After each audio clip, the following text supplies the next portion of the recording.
What if your children chose a machine over you? What if the comfort of technology became so irresistible that it erased the need for parents, family, and love itself? In Ray Bradbury's The Veldt, the technology doesn't rise up like in the Terminator. It doesn't need to. The horror comes quietly, through a house that cooks, cleans, entertains, and ultimately replaces the very people it was designed to serve. Lions prowl, vultures circle, and the line between fantasy and reality dissolves. This story, written in 1950, feels almost prophetic today as we navigate AI companions, virtual reality, and smart homes that anticipate our every need. If you've watched my lecture on Bradbury's There Will Come Soft Rains, you'll know that he returned again and again to this question. What happens when technology begins to outlive, outthink, or outshine its creators? The Velt is probably his most terrifying answer. So if you haven't read it yet, I have linked an audiobook below. I suggest you read it before listening to this lecture. Hey guys, I'm Dr. Whitney Kosters, professor of English. I create free long-form lectures like this one for students, teachers, and lit enthusiasts. If you'd like to go deeper on some of the literature I discuss on this channel, I'd like you to know that I've written and am continuing to write study and teaching guides for sale that pair with these lectures, and those are all linked in my bio and down below. And today we're going to discuss Bradbury's The Veldt.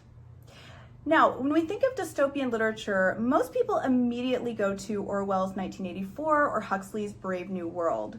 But one of the most quietly terrifying short stories of the 20th century is The Veldt.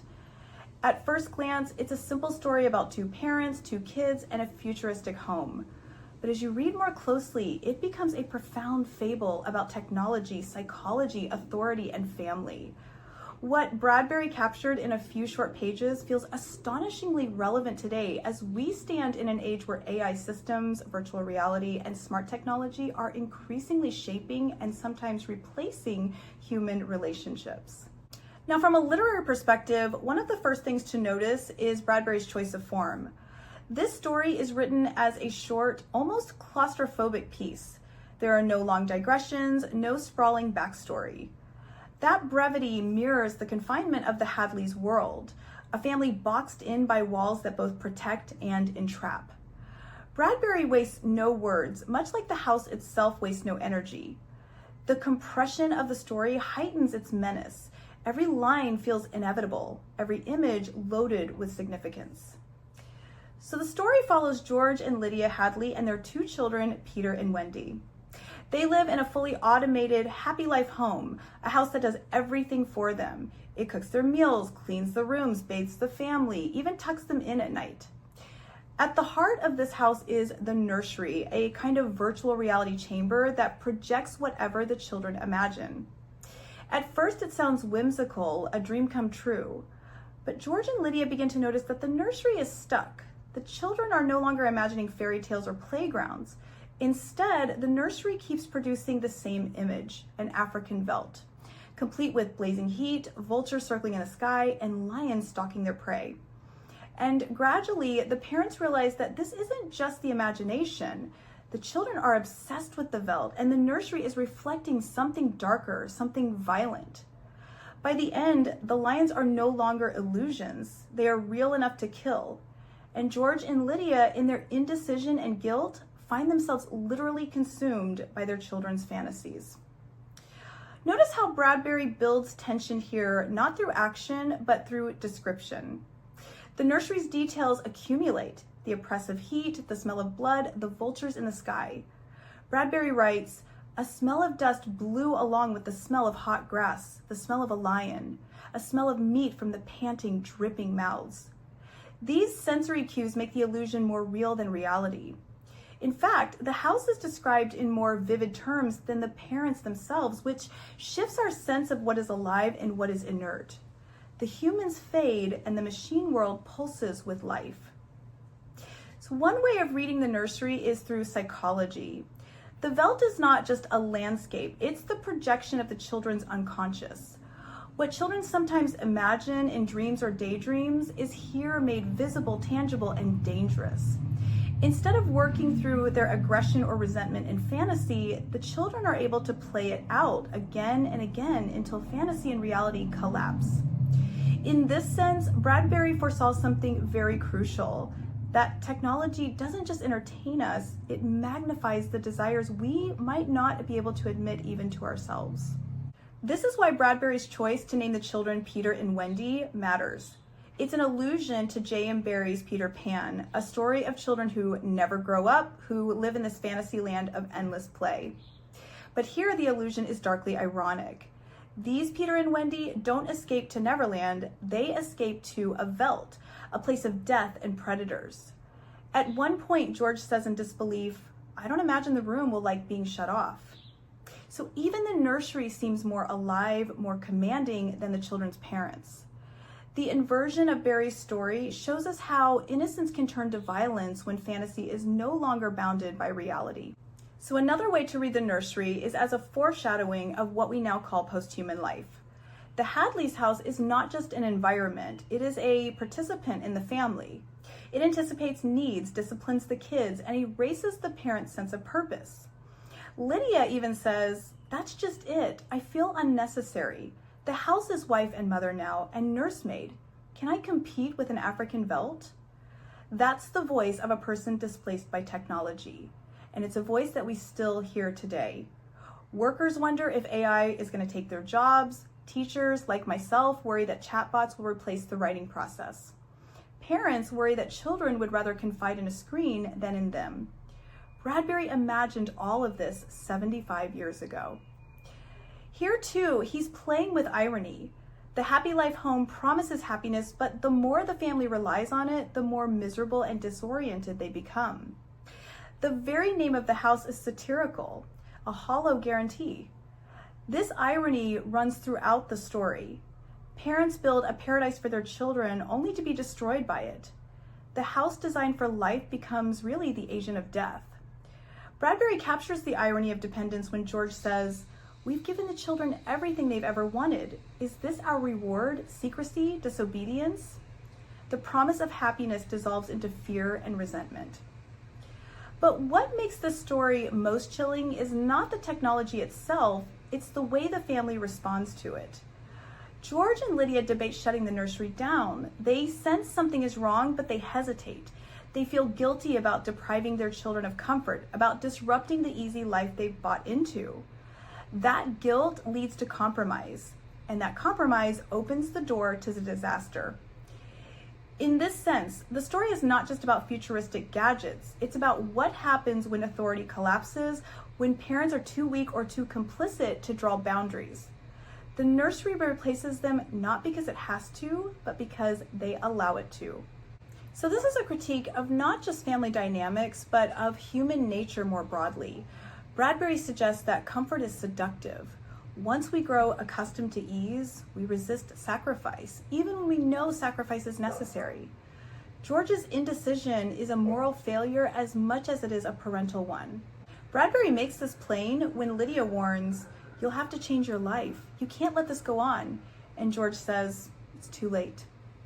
That fatalistic answer shows how comfort erodes the will to act and how hesitation can become complicity.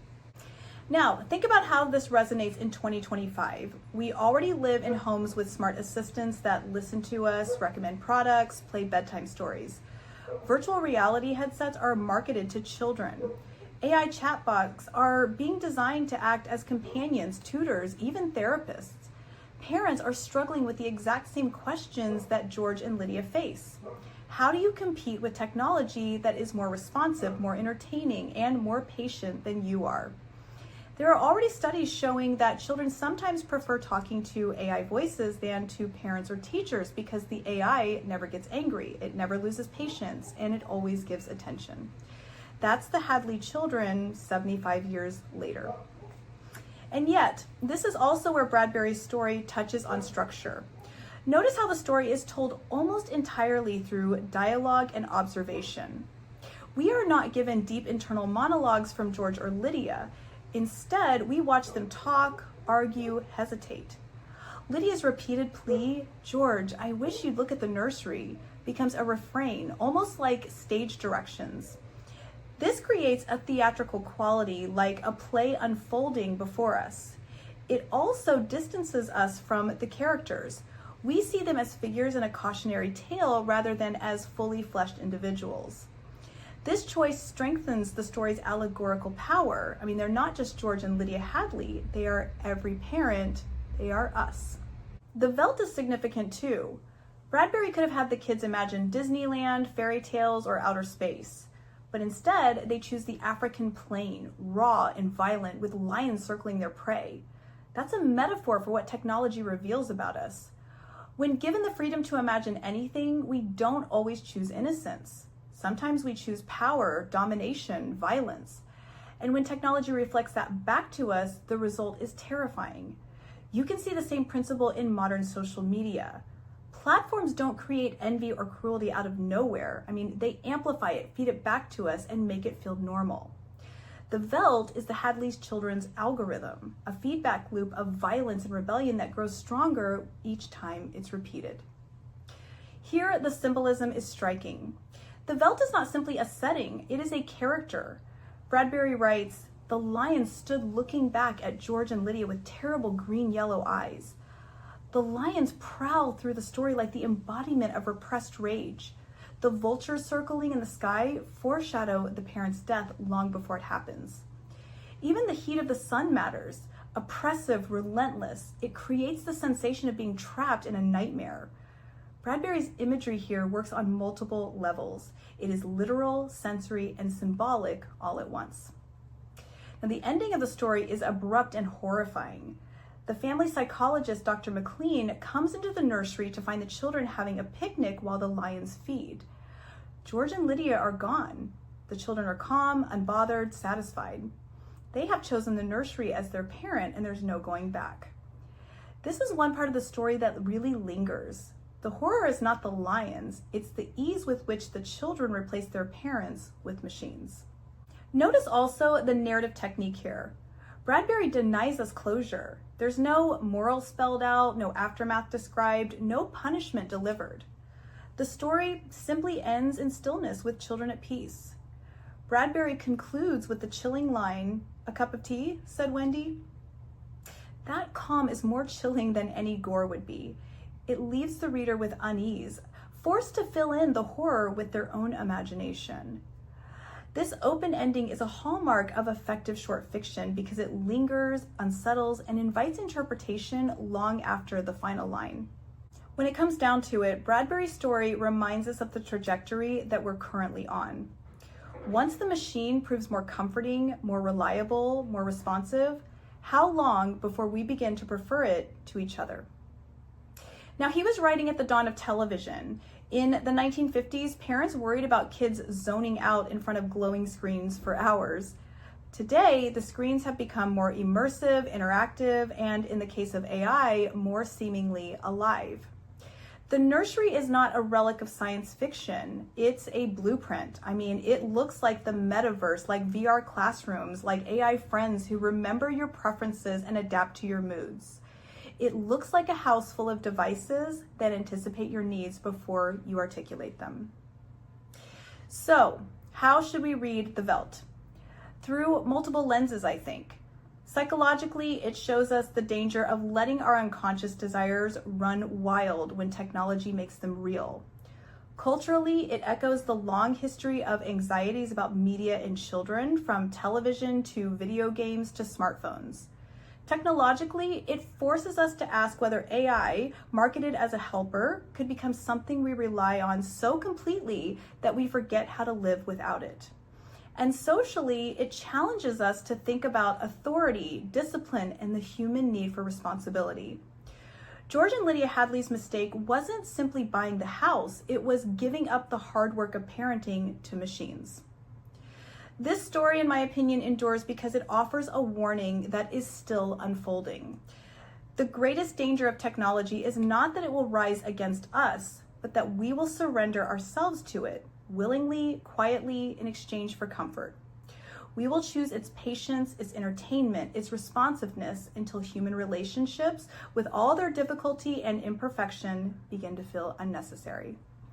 That's why the story matters. It isn't about the future, it is about right now. We are on the edge of the Velt. So I want to leave you with a question. Do you think technology today is making us more human or less? Are we, like the Hadleys, slowly trading the complexity of human relationships for the smooth reliability of machines? If you found this lecture valuable, I would love for you to subscribe, share it with your students or colleagues, and check out my study guides and audiobook of the Velt linked below. They are designed to help you go deeper, whether you're teaching this story in your own class or studying it on your own. Be well.